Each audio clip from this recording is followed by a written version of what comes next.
Hello and welcome to this edition of Pop and Scott Talk Baseball.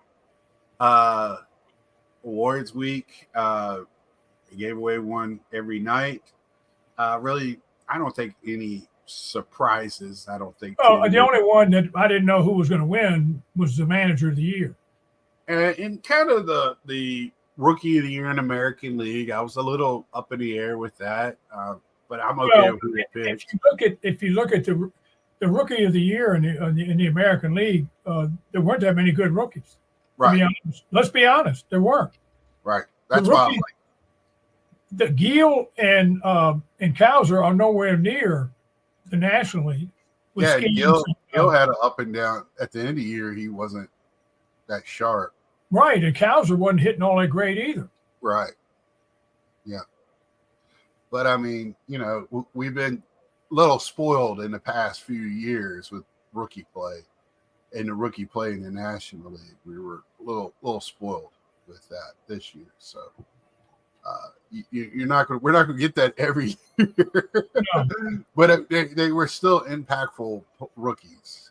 Gil still had a great year. I can't take none away from him for the season he had, and Cowser really playing well. But you got anything for us before we start jumping in and maybe talking a little bit about I didn't think I was going to another one of those weeks where you don't think you're going to see many things, but then quite a bit came up. Right. I think, well, first of all, I just found out this morning that Rico Carty passed. Rico Carty he played from 1963 to 1979. Most of those years, he played with several different teams, but most of those years he played with the Braves. I saw him play in Richmond. He was 85 years old. He was an all-star and had the batting title in 1970. His career batting average was 299. He had 204 home runs and 890 RBIs. So he had a pretty good, he wasn't Hall of Fame, but he had a good career. And he played 15 years. Right. And he was a very good left fielder too. Had a good arm. Right. That's good. I didn't know that either, so I've been busy this morning. But a couple of minor signings. I mean, there was a lot of minor signings all week. People signing to minor league deals, but the Dodgers pitcher Dustin May, he signed a 1-year deal for $2.1 million, and he's been hurt so much, he decided to stay with a home team instead of trying to go free agency. So. Are they going to give him about $20 a week for the next 10 years, or how's that contract? I have no idea. And the Yankees decided to keep Trent Grisham. They re-upped him for 1 year for $5 million. The Phillies decided not to hold on to Austin Hayes, who had the kidney infection or something when he came to them, and he was hurt so much, and so they didn't sign him back. He's 29. He might do something for somebody. And here, I just brought this name up because Joey Meneses was in the minor leagues for the Nationals for a long time. When he came up, he was 28 years old, almost 29, and he had a real good year. And then the next year, it was so-so. So they finally dropped him. Well, the Mets have signed him to a minor league contract, so he's going to be with the Mets for 1 year.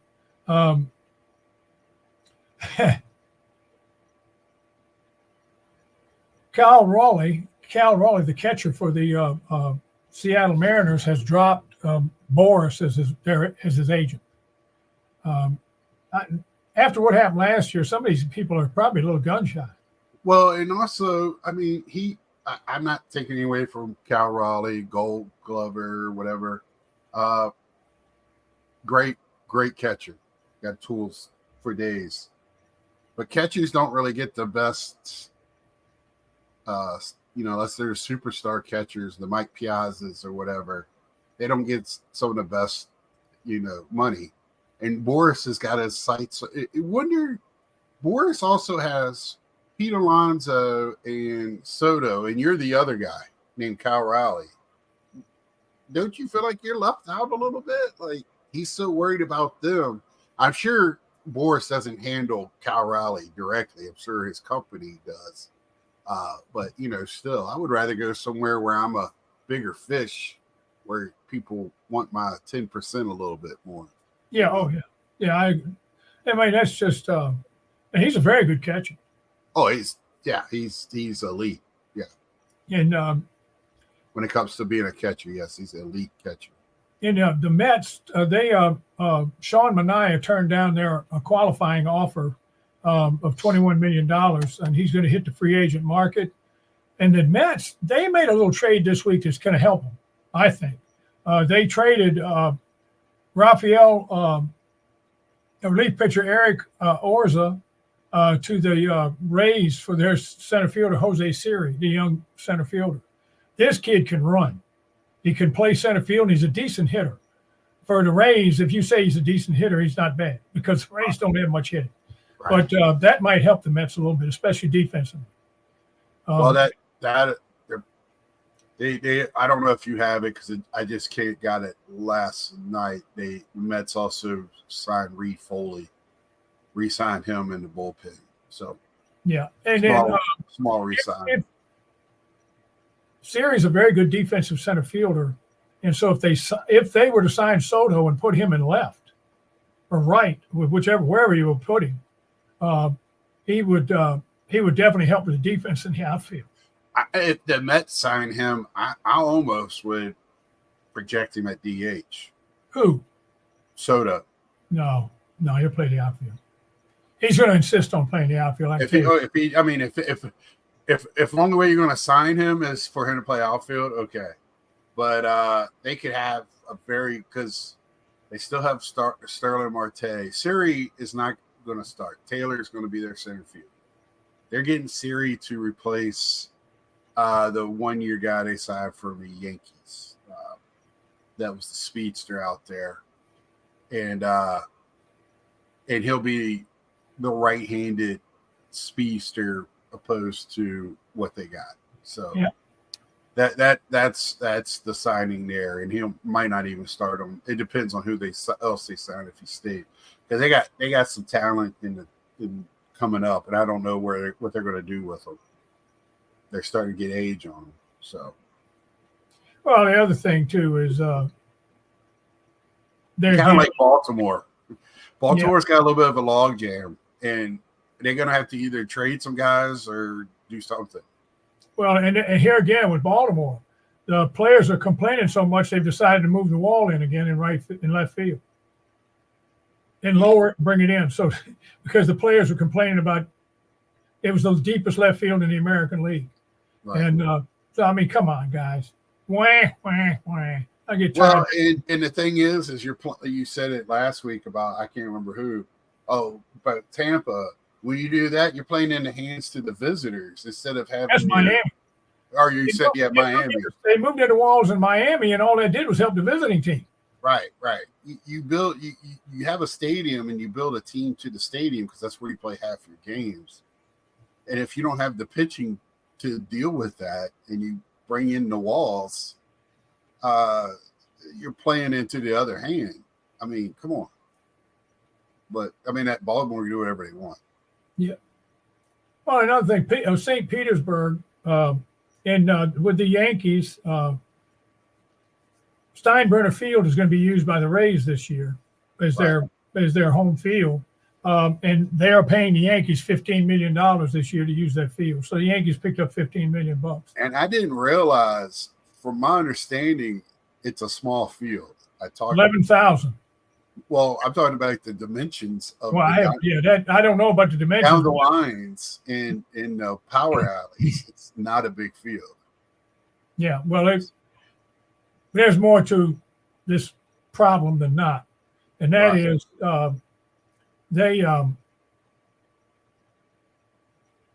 when they decided to play in that ballpark is not in the county where the new stadium is going to be built. So the city council in St. Petersburg got up in arms because they're using a field that's not in their jurisdiction. So the other county is going to be making the money. So now this is what's going on. The city council approved $23 million to help with fixing the roof so that after 1 year, Tampa could play back in the Tropicana Dome or whatever it is until they moved to the new ballpark. Well, 30 minutes after they approved it, the city council had another vote and they disapproved it. So now they've delayed the bond referendum vote that they have to help pay for the ballpark, the new ballpark. So now there's a chance that they might not even get the new ballpark. So now Manfred and MLB has told everybody just to take a chill pill for a little while, and then everybody sit down and talk. But the Tampa Bay Rays have already reached out, from what I understand, to people in the Raleigh area, the Charlotte area, Oklahoma City, and one other, I think it's Orlando in Florida. There's 4 places they've already looked into about possibly building a new stadium instead of in Florida. So, the next installment will be next week. I mean, I guess. But everything's up in the air right now. So everything was a done deal 2 weeks ago. Now that storm came through, and now everything's up in the air again. Well, that dollar, and I mean the referendum I was sitting there while you're telling me how much money they want to give them, and I'm like, man, they're going to make that much money in the area off of the companies with taxes, like food tax or whatever they have down there. I didn't even know they had a food tax in Florida. Like, I didn't think they have a food tax. They don't have a state tax. I think they have a food tax. Okay, because it's like that's what you're, hoping to get is tax revenue. And, in your surrounding areas. 11,000 seats is probably about 4,000 more seats than they need. So I'm not worried about that. Their attendance is not that high anyway. Yeah, they'll still play to fans that are dressed like seats. So I'm not worried about that. But I was told last week by a friend of mine that the dimensions of the field are small. So there's going to be a lot of home runs down here. That player that came up junior late, that's going to be a rookie, still has a rookie designation. Kind of hedge your bets on him maybe being rookie of the year because he's going to get some playing there 81 times. Yeah. It's going to be an advantage. So, yep. It's interesting. It's interesting. And, maybe. Well, I mean, I can't. South Sacramento is still is up for grabs. Yeah, the South. Evidently, Sacramento's got 4 sides. You can play in either side. I'm trying to figure out like what St. Pete. Where is there a college there they could play? I don't know where they would play at if they don't. St. Petersburg is where they're building the stadium. Right. That's where they're going to build a stadium. They're talking about going to Orlando. Yeah, I know, but I'm talking about why are they mad that they're going? So they got to play ball somewhere this year. I have no idea, but that's what I read. That's what I read. And it's all it's going to come down to dollars. That's what we're all about now. I was trying to figure out where they were going in Orlando. I figured, what are they going to play in Fantasyland? I mean, it's I have no idea. But that whole thing is up in the air now. I have a sneaking hunch it'll all be worked out. When everybody they see how much money eventually they'll make down the line, then they'll fall in. They'll fall in on. Right. Yeah. Because all you have to do with anything is follow the money. The money talks. The money talks and makes you walk. And that's money's crazy right now in this world we're living in. So, but enough of that. It's always been crazy, but now it's just ludicrous. Everything is about the dollar. But anyway, a word from my sponsors. No, I'm just kidding. Yeah. So anything else, Dad? You got? Ooh. Well, I mean, we were about the only thing left to talk about really is the awards. I mean, right. That to me wasn't a big surprise, except the managers' boards were, last year we had a debate. I did anyway, because they picked the Miami manager as, for the National League, and I preferred the Arizona guy. I mean, but that's just, Right. that was just. You could, well, I mean, okay, so you can pick more than one. There were a lot of good managers. right. So this year we got the Guardians manager in the American League. Can't argue with that. He's a good manager. Right. So he takes a team that doesn't have a lot of home runs in a better division this year than it's been in the past, and only getting better. And it does, they do what they do. I mean, they didn't have enough. They ran out of gas in the playoffs. But I don't know who else in the American League. The Kansas City manager. The manager of Detroit. All three of those managers got to the playoffs. Right. And, to me, that says something for what right. for them, to all three of them to get to the playoffs. Well, I think the best is yet to come for both of those. I think the Guardians I think both of those teams have better years to come than the Guardians have. I'm going to throw another name out there. And he wasn't anywhere clear, but I think he did a good job. And it's Boone with the Yankees. Yeah. I mean, the Yankees have almost no speed.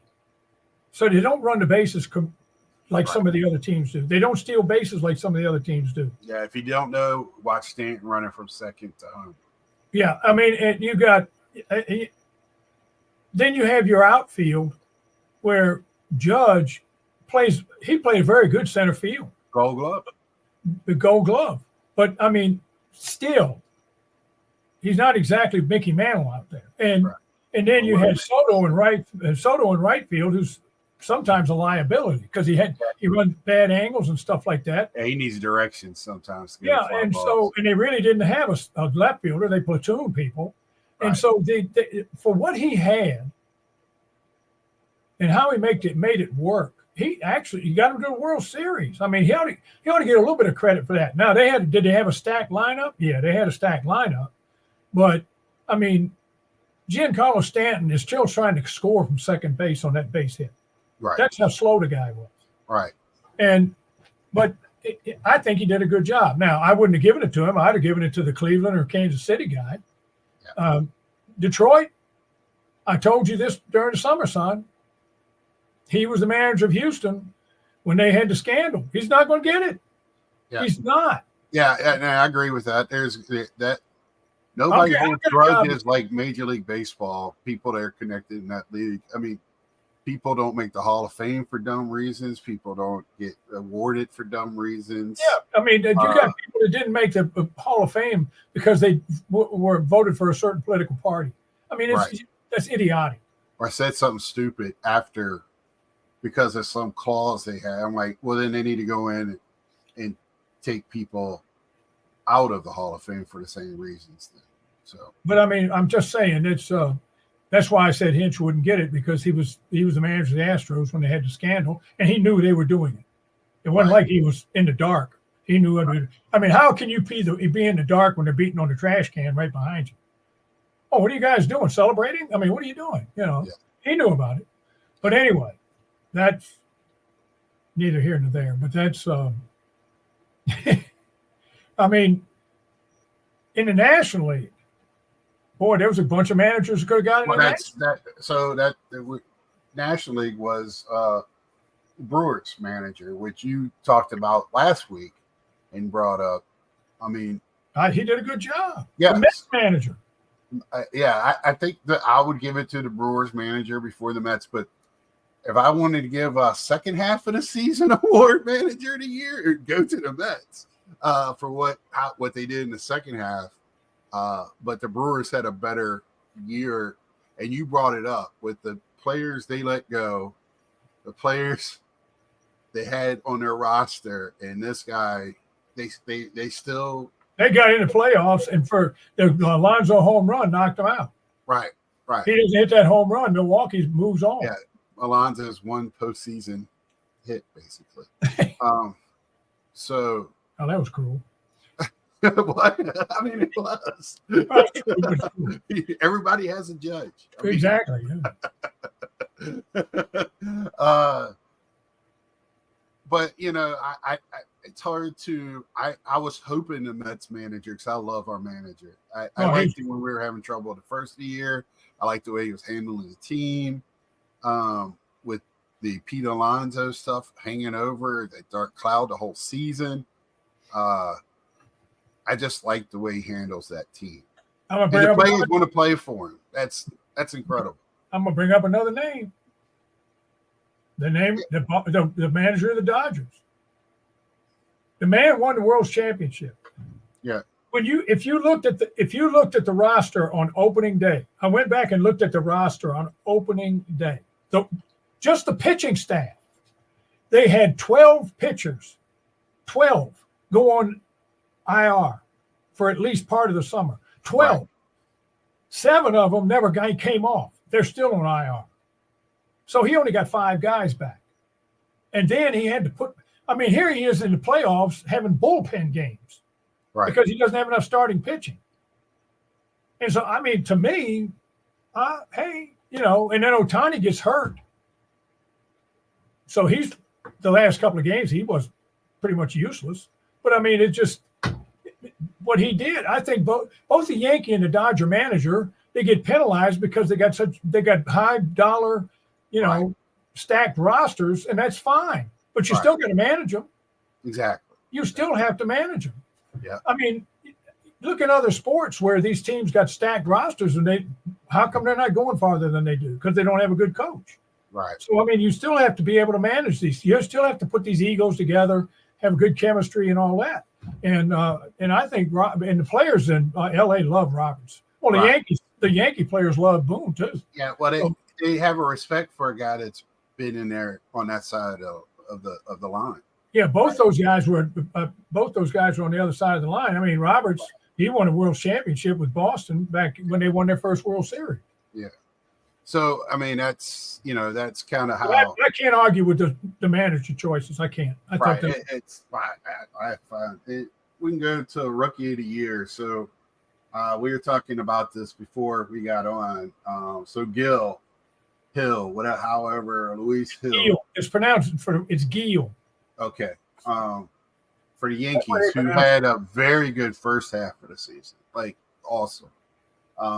You could see it late in the season and the playoffs. His fastball kept getting higher and higher in the strike zone. And then he had to take some off to get it over, and he was getting hit around a little bit.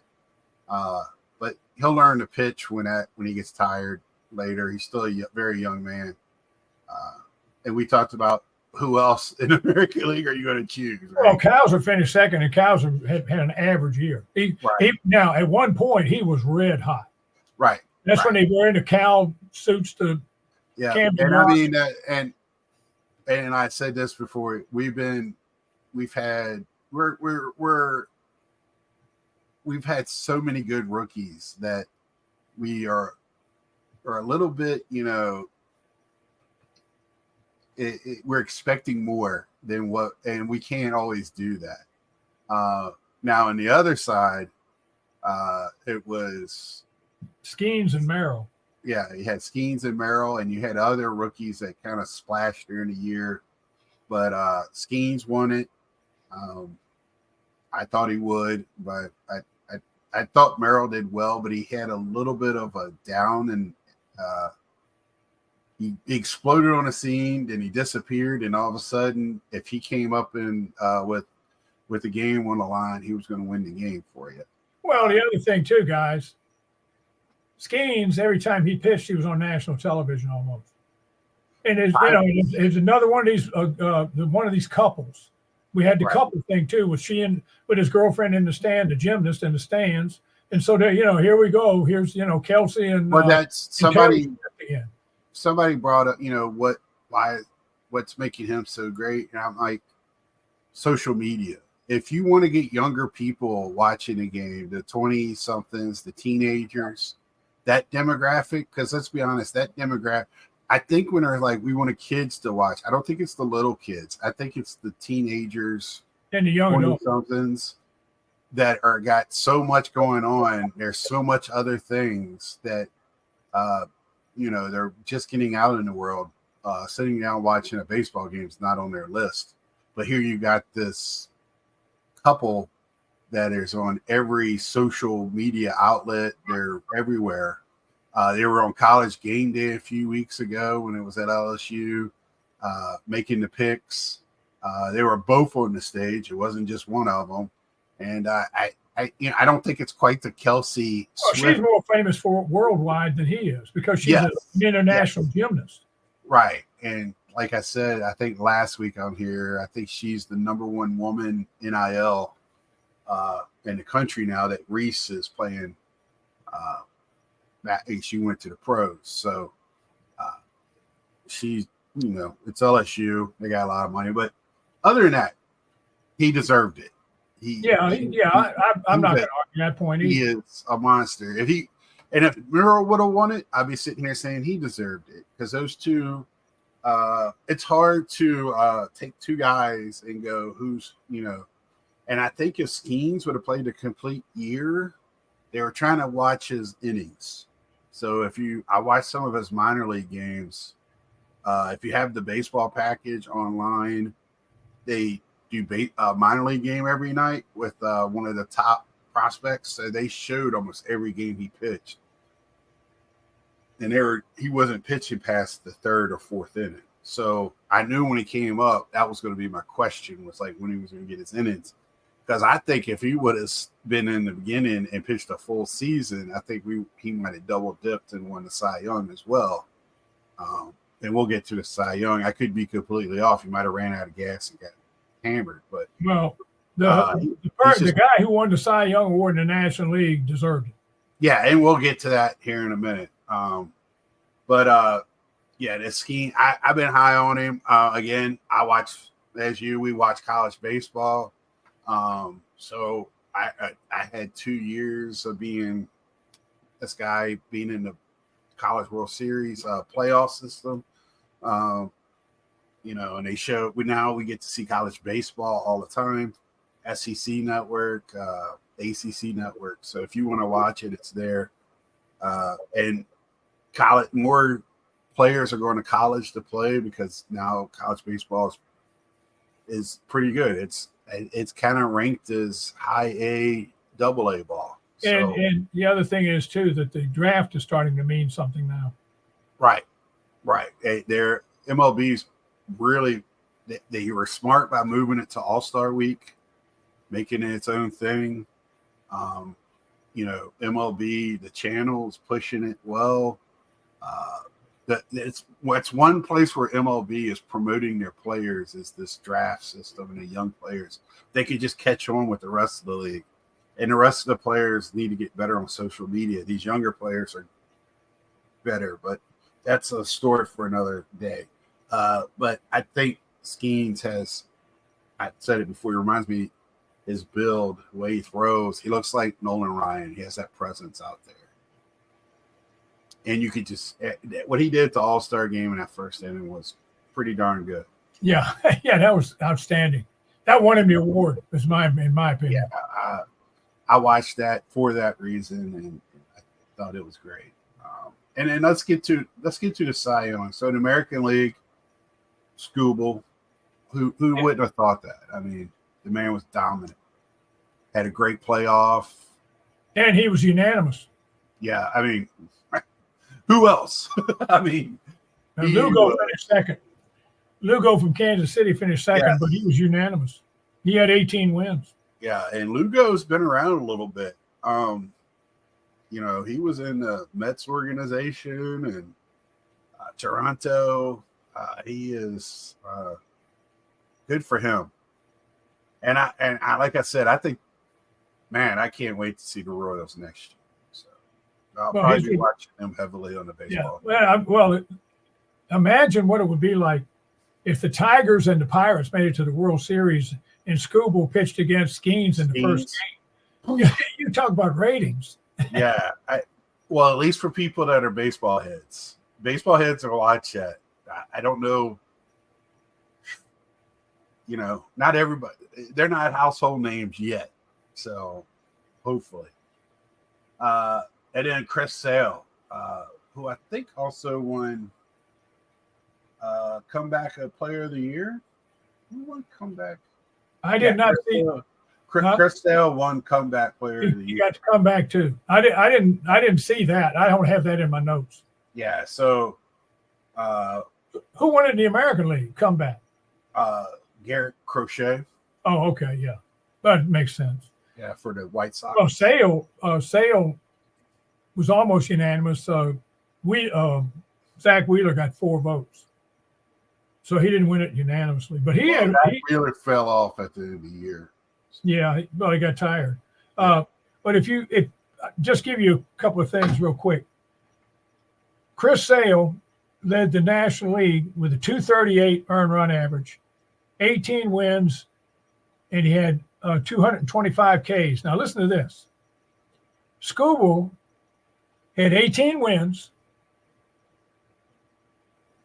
200 and 239 instead of 238 earned run average, and he had 228 Ks instead of 225. So they were almost the same guy. Right. Yeah. But I will say this: Skubal relies a little bit more on his slider. Skeens relies a little bit more on his speed, on his that 100-mile-an-hour fastball. But they still get the same results. Right. Well, they're both pitchers, they're not throwers. Sale has that great curveball and slider, and that's how he gets most of his strikeouts. And Skubal throws 100 miles an hour and says, "Yeah," and they don't get rattled. They pitch the same with a guy on third as they do with no men on base. That's what you want in your ace, man. They're a couple.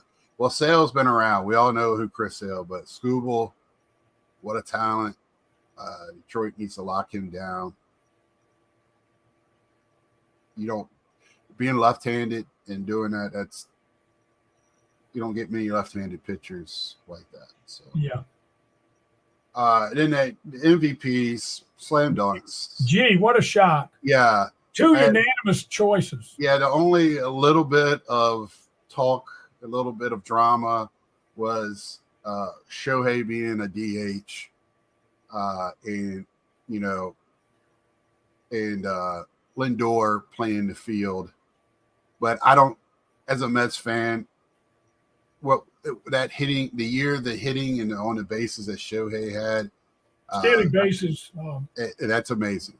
I don't know if we'll see it again. I don't know if we've seen it in the past. 50-50. Yeah. So. And both he and Judge were unanimous decisions. Right. There's only, there's a couple of players that are better on the base pass as him. Ellie is one, but man, up at that plate. And Judge is the same way. Judge had a bad playoffs. He's had some bad playoffs. Shohei didn't have the greatest playoff, and then Shohei didn't have the greatest. I said it before. I was watching the Yankee game and the Dodgers game. They won't get in great pitches, and I think both of them were, especially Judge, was swinging at pitches he might not have. He swung at some terrible pitches. Right, and trying to make something happen. So, you have to put it in the context of what it was. Big games, biggest players want to be the guy, and when that opportunity is taken away, I remember when Harper was with the Nationals and the Cubs would not pitch to him. He walked him, and he had a horrible season after that. Because they went to Chicago and they walked him on purpose. They purposely walked him something like 9 times in the 3 games. Yes, and then other teams started doing that because they were making the rest of the team beat him, and so he started swinging at bad pitches. So he'll be all right. Yeah. He's still going to be one to watch. One of the greatest sluggers. Both Ohtani and Judge are right around 30, so. They're not kids, but they've still got many good years ahead of them.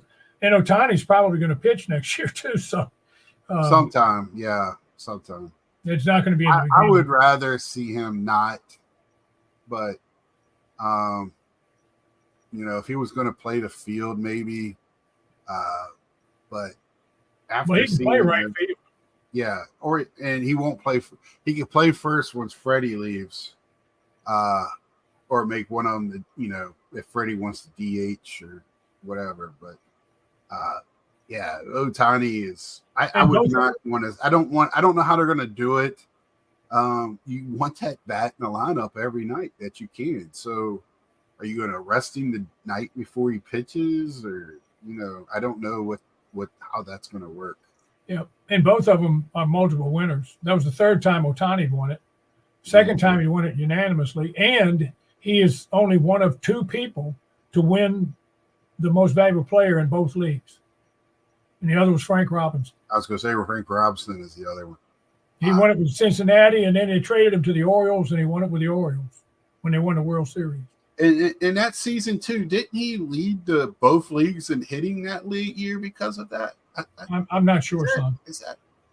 Am I remembering that right? That stat right? I can't remember. Well, no, he didn't win it the same year in both leagues. No, I'm talking about because he got traded during the season. Yeah, during the season. I'm not sure. I think he was number one. I'm not. I can't remember how that went. It was something about that. Him leading both leagues at one time and hitting or something like that. I can't. Now, see, there's another guy that people that aren't old enough to have been able to watch him play. It was a joy to watch him play. And he's almost forgotten about. Yeah, he's not talked about like a lot of other Hall of Famers are talked. A lot of Hall of Famers in that time range is not. It seems like guys that played in the 60s and 70s get overshadowed by the golden era talent when it comes to that. You don't hear the Robin Youts or George Brett's, Mike Schmidt's. You don't hear those names. Ozzie. And they're some of the best that ever played their positions. Right. I mean, of course, Hank and Willie played in the 70s a little bit. I remember I was doing a Sunday night show with you way back when you were here one time. This was back when you were still in Iowa. Now, I remember Mike O asked me one time about who my favorite shortstop was, all time. Well, I'm thinking when Cal played shortstop, I mean, it's hard to, with a bat and a glove and everything. But I forgot about one older guy, Ernie Banks. Yeah, Ernie. Ernie Banks. Of course, I wish I could have saw him play. Yeah. He played with the hapless Cubs, but the guy loved it. He said, let's play doubleheader every day because he loved to play baseball. Yeah. And he was one of the best. But if I still had to choose one, it would be Cal when he played shortstop. But Ernie Banks would be right there with him. And now for defense, there have been some shortstops who might even be a better defenders than both of them, but they weren't the hitters. Oh, Ozzie is. Ozzie. Oh, yeah. Ozzie Smith. Yeah, I mean. Ozzie Smith and, the guy that played for the Giants. Oh, my goodness. Puerto Rico, I think. I don't know. Anyway, he was outstanding. I just can't. I'm old. I can't remember names, but he was outstanding. Yeah. Of course, I just think of players in my time because I didn't get to see the I can only speak. Well, I saw the Pee Wee Reese and the Phil Rizzutos and the Alvin Darks and people like that when I was a kid, and they didn't have these gloves that they've got now. They had to play with the old gloves. I mean, you actually had to catch the ball two-handed. Right. Well, do you got anything else for us on this show today, Dad? Because I mean, that's next week. We'll probably start talking about what if scenarios and next week start speculating with everybody else. Next week will be the first weekend in December, and the following week, the 8th through the 11th or 8th through the 12th is going to be the winter meetings. Right. And so the speculation might come to a head usually at the winter meetings there's one or two deals made. Right. Last year it didn't happen that much, right. But this year hopefully it will. Yeah. And then we got some ideas that are coming up thanks to some people writing, sending in some stuff to us about, we'll talk about players that are going to be labeled rookies this year or might come up in a future show. We'll talk about Hall of Fame candidates because there's some good ones this year. At least one no doubter, maybe two, because Ichiro is on the ballot. So we got some fun stuff coming down the pike. Just so keep tuning in, and I want to take the opportunity to wish everybody happy Thanksgiving this week, and try not to eat too much. And be safe on your travels. It's a big travel week, so we got to drive an hour Thursday. Yeah, I'm gonna work. So, but anyway, so until next time, like, share, tell a friend, and subscribe if you haven't, and let us know your thoughts down below on the awards. Anything you like for us to talk about, anything like that. So until next time, see ya.